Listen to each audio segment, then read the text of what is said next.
Hello, everyone. Welcome back to another episode of Weather Seekers Podcast, or the Weather Seekers Podcast, brought to you by Caleb and Grant.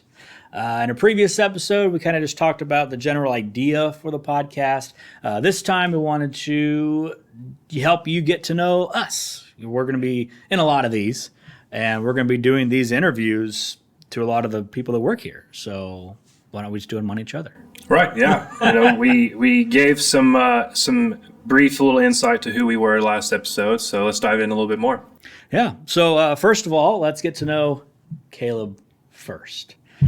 So Caleb, tell us a little bit about yourself. This is a very open-ended question, so whatever you feel like you want to get out. Right.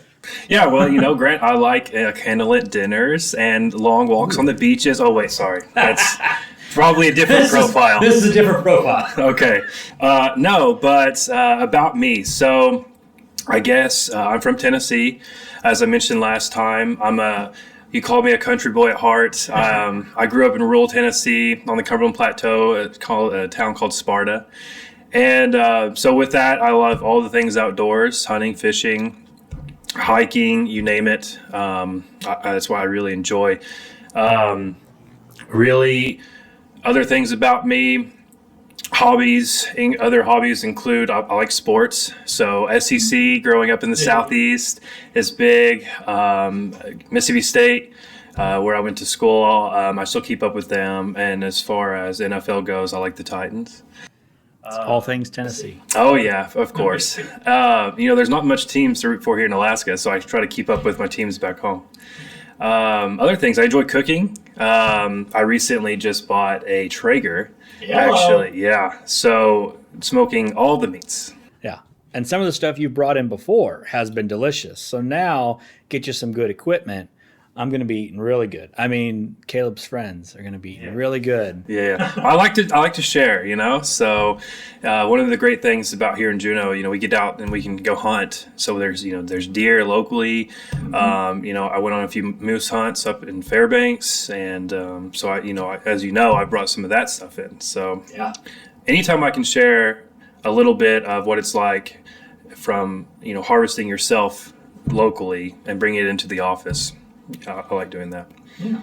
All right. So you work for the Weather Service now, but what were some previous jobs that you had? This is where we can get into some fun of exactly the weird, odd jobs that we had. There's going to be some random ones. Yeah. I feel like I know I have a few on my resume. So I briefly mentioned last time that we were in a hiring freeze. The government was when we graduated in 2018. So when I graduated, I moved back home.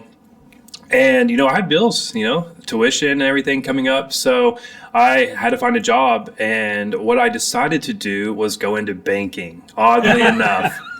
There wasn't any jobs, meteorology jobs in the Weather Service. I knew that I wanted to go into the Weather Service after school. I didn't want to go to the private sector or broadcasting. So I decided I was just going to have to wait it out.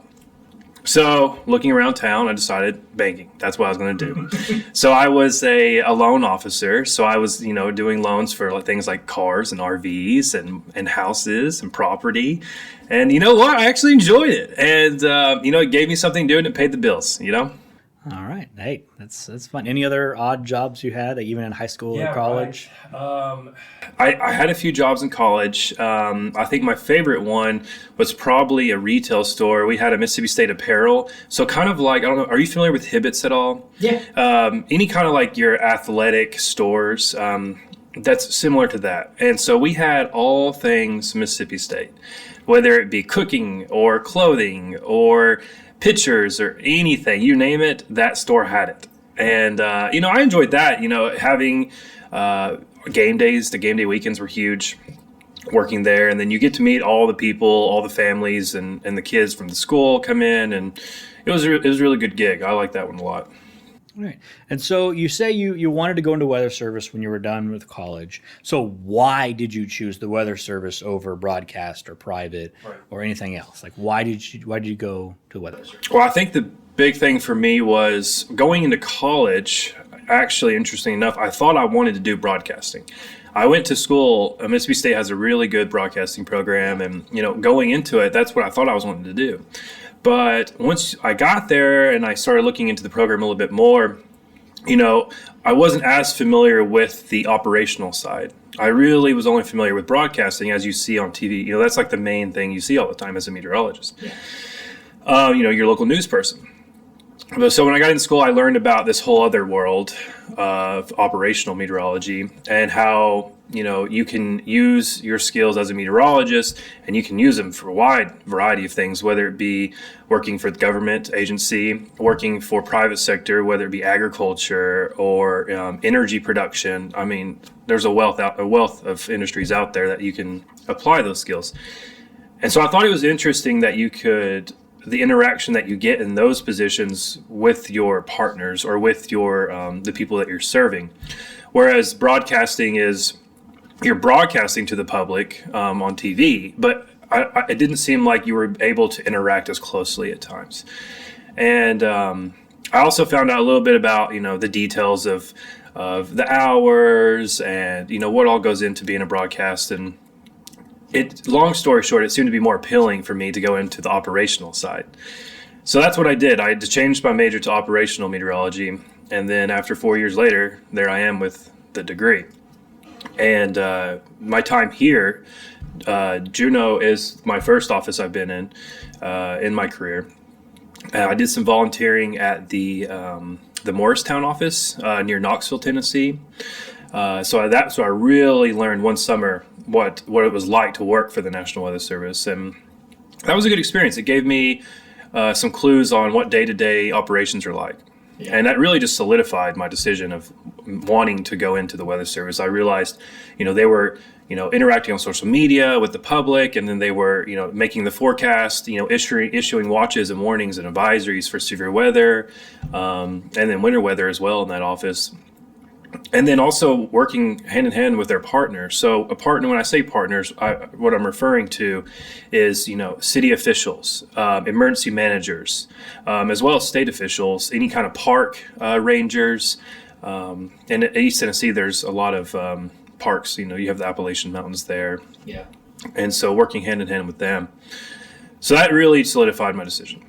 And then moving to Juneau. What brought you to Juneau? I mean, obviously, I'm sure you had some other offices that before you got in, you probably were eyeing several different offices. Yeah. So why would you go from Tennessee to almost the complete opposite corner right. of the U.S.? So back to the whole job freeze thing. There was no jobs being posted. Yep. And all I knew is that I like the outdoors and I like hunting. I've always wanted to go to Alaska, and I knew that there were some positions available coming open soon. And so I told myself, I was like, if Alaska region issues, if they announce some job opportunities, I'm going to go for it because I think I would love to live in Alaska. I would always wanted to visit, so why not live there? Never been there, so I'll just move. Right. So, I'm in my 20s, I'm single, and so there's nothing really holding me down back home to have this experience. I did apply to a few other offices in the Southeast initially. I looked in in Alabama a little bit, in Tennessee, in Georgia, and nothing was really catching on. And so when Alaska came out, I did it. It was the first ones to come out. And I applied, and then I got an interview, and the next thing you know, I was hired. And then I started the trip up here. Well, we're glad to have you. Just been working with you, just from what I can gather from you in our time. You have a very good leadership, maybe you took skills, but he keeps me in line. In fact, you've taught me something about myself in that I need deadlines. Yeah. When we were working on the recruitment video last summer, it was never going to be good enough for me. So I would have worked on it until, who knows when. But you were like, let's get this done by October 1st. And for some reason, he has no official authority over me. But that put in my mind, I got to get this done. Right. And so it's good to have you. It's good to have you. Well, I appreciate it. It's one of the things, we all try to be perfectionists. Yeah. And, one of the things I try to think is, it's never going to be good enough, like you said, for our own self. But, let's take a step back, look at it from far away, and then if there's good there, then it's likely good to move forward. Yeah. But yeah, it was just good. It was good to just have that, you stepped up and like, let's just get this done. Right. Communication. I'm big about communicating. Like on the floor here when we're forecasting, as long as we can talk to each other and set goals, and I like deadlines because I'm a little bit of a procrastinator.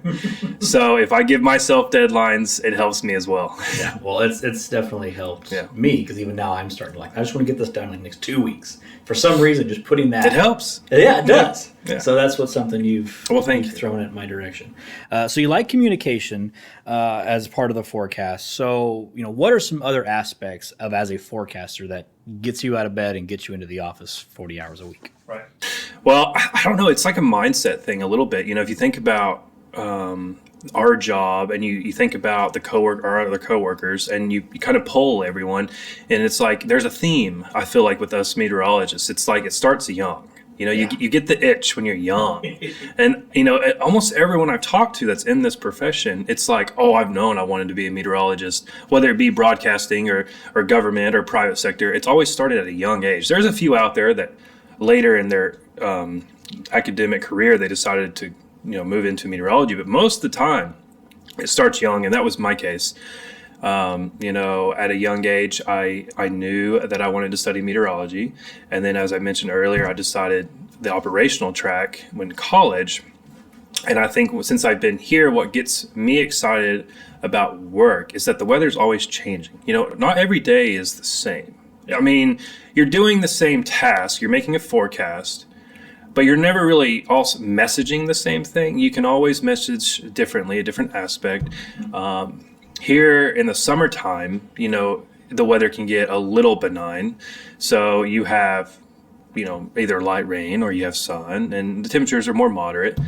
But even at that, during that time, there's always something usually keeping us on our toes here in Southeast Alaska. We live in such the terrain is so complex here. Every little location has their little micro environment. Yeah. And so the wind forecast is, always a challenge through the inner channels. And for me, I treat it kind of like a game, you really want to get it right. And so coming in, giving your best effort, doing your analysis, coming up with your best forecast that you can, and then, coming in the next day and see how it did. Did we verify? Did we do good? And I think it's the team too. It's not just me, myself, and I working out a forecast for all of Southeast Alaska. It's a team of us. Yeah. And I think that helps a lot, coming in every day knowing that I have a team. And I've always been a fan of group projects and teamwork. And so that type of work ethic and style that we have here, I enjoy a lot too. Now that's something that I've noticed. I will get into my background, but I came from broadcast where I was by myself for 24 out of the 40 hours I worked every week at minimum, sometimes even more than that. And so the entire 7-day forecast, I would inherit the forecast from yesterday, and then I would put it all, make sure it's still good, but it still felt like it was my forecast. And then I'd presented on air. It always felt like mine. So when it went well, it was like, yeah. When it didn't go well, it was like, well, that was completely my fault. But then I come here and, there's the short-term forecaster. We got your mid-range, you got the long-term, we got aviation, marine. It's just a team of people coming together, so I don't have to worry about every little detail because somebody else has it. Right, exactly. It's very nice. It is. And, I think that's something I've learned so much too from, you come in here with limited knowledge on Southeast Alaska or Alaska in general, like you and I both. I mean, you had been to Alaska before I did, or before you moved here. Yeah. I had not. So I really had no idea what I was getting into. And, but coming in and then tapping into all the local knowledge of your coworkers and the your friends that you make outside of work, that helps a lot too when it comes to forecasting. Yeah. Well, it's good to get to know you. And I'm sure we'll piece together more stuff about each other over the next few episodes and whatnot. And so hopefully you learned a little bit about Caleb here. He's one of the forecasters. He puts together a lot of good stuff. Yeah. Well, let's focus on you a little bit, Grant. So give us a brief introduction of you. Well, a little bit about myself. I am married. I have 3 kids. One of them was born about 6 weeks ago in early June. And so moving up here was a big task because we had to move up here with my wife and 2 kids. One of them had been born a few months before, so lots of big changes each time a new kid comes. Yeah, it's a lot different from my experience as a young single guy, and then versus a guy who's more mature in his life that has is married and has kids. I'm sure the experience is completely different from what I had. It was definitely a big challenge. So married, I got the 3 kids. I came here from South Dakota. I was originally from Kansas, Salina, Kansas. If you don't know if you've been to Salina, Kansas, if you've driven through Kansas, either north or south or east or west, you pass through Salina probably because the main interstates. I was going to say corn, but yeah. And so then I went to school at the University of Kansas. Got my Bachelor's of Science in Atmospheric Science with a minor in mathematics. And I knew I wanted to go into broadcast. And at KU, they've got a focus. So you can get your overall bachelor's, but then you can get a focus in general, focus in broadcast, focus in air pollution, focus in modeling or something like that. And I decided to go general just because my idea was, well, what if broadcast doesn't work out? I don't want that to be on my degree. And it was a good thing I did because there were a couple of classes that were on the general track that I needed to get into the Weather Service. Right. We had the same thing at our school where if you did just the broadcasting route, you didn't have to take like Cal 3, you didn't have to take differential equations, and you didn't have to take Physics 2 with a calculus lab. So by not taking those, you actually wouldn't qualify to work for the Weather Service. Yes. And that's how it was. And the trade-off was if you took the broadcast route, you got to take some School of Journalism classes, right, which I didn't have. So when I went into broadcast, I had no background in journalism, which then came into play when I had my first full-time job where I actually had to do some weather reporting. And I'm like, I don't know what I'm doing. So I got my degree, and then I interned 3 different times for 3 months. So I had 9 months of internships before I landed my first part-time job at 6 News in Lawrence. Wow, I didn't realize that. Yeah, I was there for a year. Started off as just the fill-in and then moved into part-time. So I worked every Friday, just the 6 and 10, and we recorded the morning show for the next day. And I also filled in for the chief whenever he wanted to take time off. And I was there for about a year. And then applied to several jobs around the country. Finally landed in Sioux Falls, South Dakota at the CBS station there. And I was there for 6 years. And I enjoyed it. It was fun. It was a lot of fun. I worked the Ironman shift. So I worked Saturday morning show, the Saturday evening shows, the Sunday morning show, and the Sunday evening shows. Yeah, so on paper it was 12 hours, 4 hours in the morning, 8 hours in the evening. Severe weather, that gets thrown out the window. Oh, yeah. So that adds a lot of stress, but fun because you're talking about severe weather. Of course. And so then around 2017, when we were expecting my first kid, Eloise, my first daughter, I kind of started getting the feel of like maybe broadcast isn't the right fit. And around the same time, I had a friend of mine who was a roommate back in college. He got into the Weather Service at Bismarck, and we were comparing jobs. And I kind of got the feel that like maybe I do need to go into the Weather Service.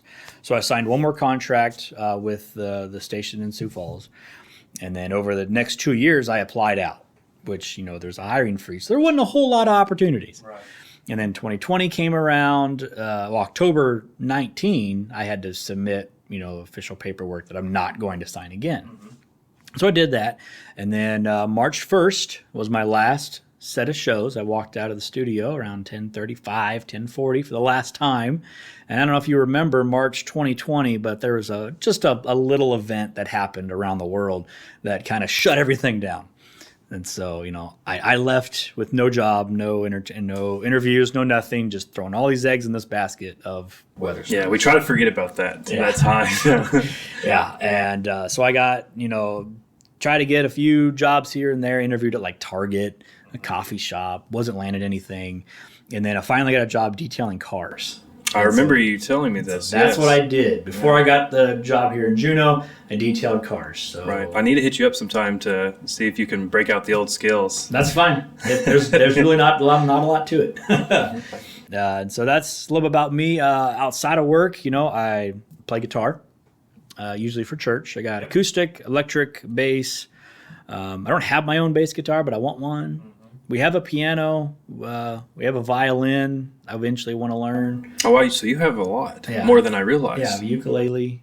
Ukulele was just for fun. I used to play the piano a little bit. Yeah. I picked up late in life, though, like after high school. Yeah, my wife plays the piano.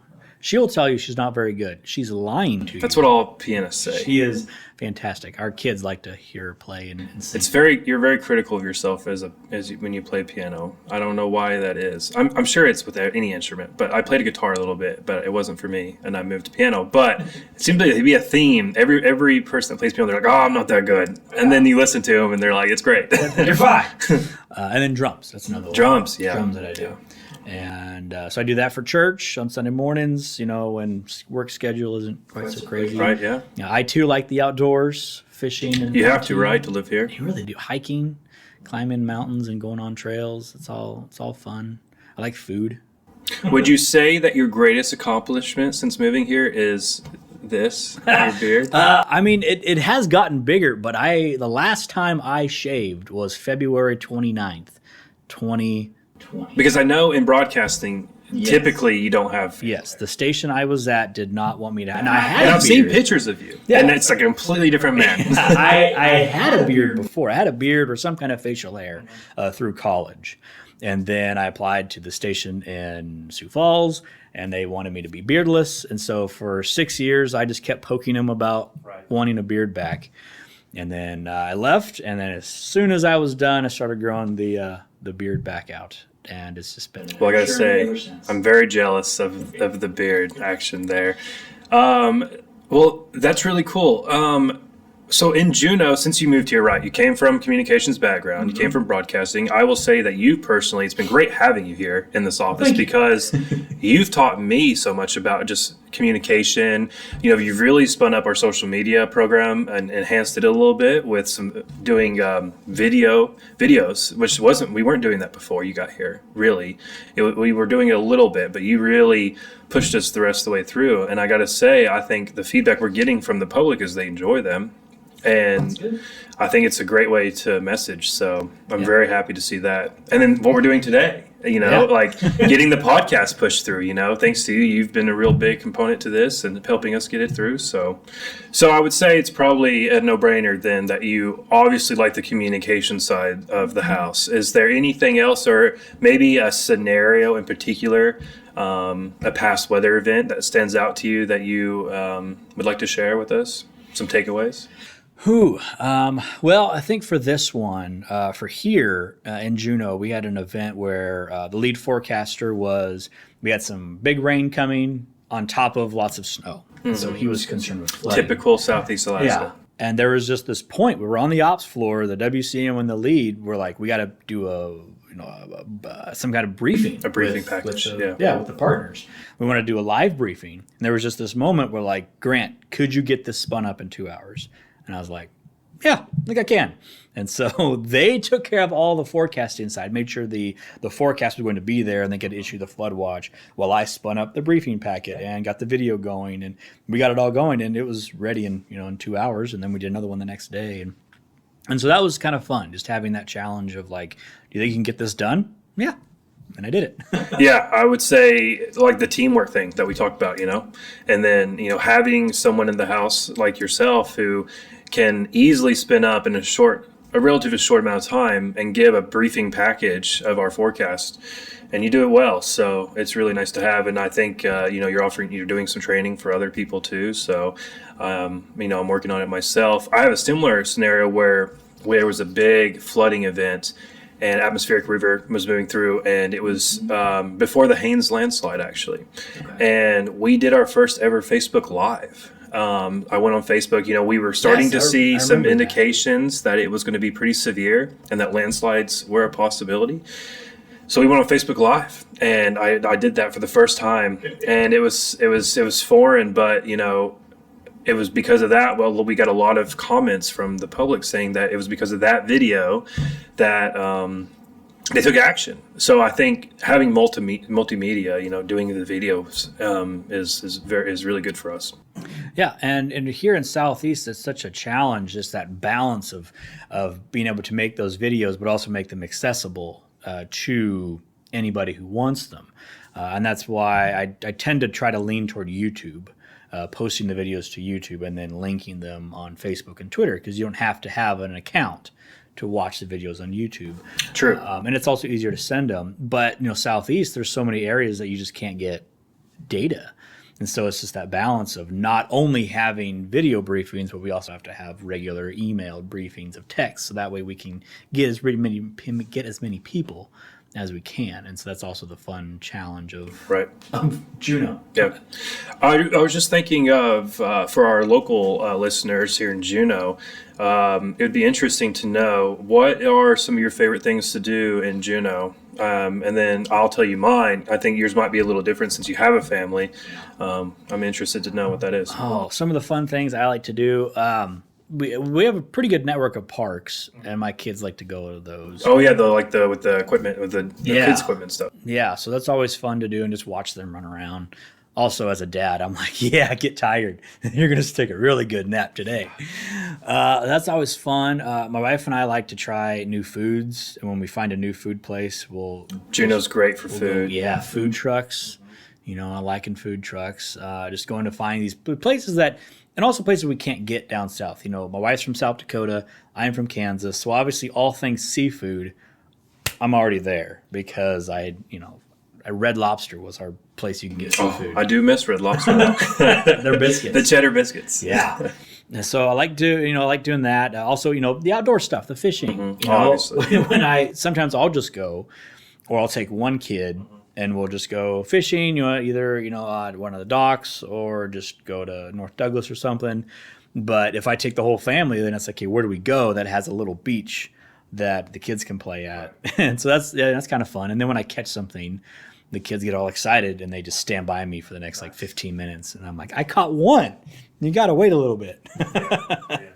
I think so. I think for me, we just got a boat 2 years ago, and it's an 18-foot skiff. So just big enough to get out and island hop. Mm-hmm. And I've really enjoyed that. I think living in Juneau, if you can get a boat, it opens up so much more. Or know of somebody with a boat, which is actually better, because now I'm having some mechanical issues with mine. So that's another story. But I think one of my favorite things to do, other than fishing, is just pulling up on a beach somewhere with a charcoal grill and just having a little grill on a beach somewhere, or maybe even camping for a little weekend. I think that's probably one of my favorite things. Yeah, that would be fun. Yeah, we're on the edge of getting a boat. Well, I have one if you want to buy it. Well, you just said there's a mechanical price. Well, I mean, I'll tell you another thing I really enjoy is the ridge lines here. Getting up. Have you got on a ridge line yet?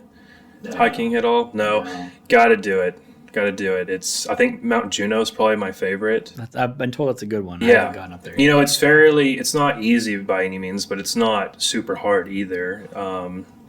I think the views that you get on that thing is just insane. And getting up there, it's like a different world, Yeah, just after I moved up here, the only mountain that I've attempted was Roberts. And I didn't get to the top because I had to get to work. So I only got about 2/3 of the way. I'm sitting at my watch, and I'm like, I'll go home. Yeah, they do take some time. Yeah. You got to prep for them a little bit. Yeah, but the last time I was here in 2011, I came with campus ministry. It was here for the summer. We did McGinnis and Jumbo, Roberts, I don't know, half dozen times. Oh, well, you hit several of them. Yeah.